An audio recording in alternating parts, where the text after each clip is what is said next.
Well, now at noon, you may want to reconsider taking a dip in one of Metro Atlanta's hotspots for cooling off. So all of that rain that we've been experiencing is causing bacteria levels in the Chattahoochee River to rise. According to the Chattahoochee River keeper, the current count is at more than 1,700 colony counts per 100 milliliters of water. So what exactly does that mean? Well, the healthy count is 235 or below.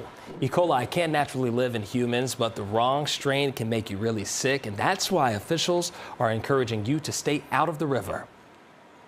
Primarily, what I'm talking about today is the Chattahoochee River National Recreation Area, which is the 48-mile stretch of river and the necklace of national parks that goes from Peachtree Creek up to Buford Dam. So here are some of the symptoms of E. coli. An infection can include stomach cramps, pain, and vomiting. If you have any of those, you're urged to see your doctor.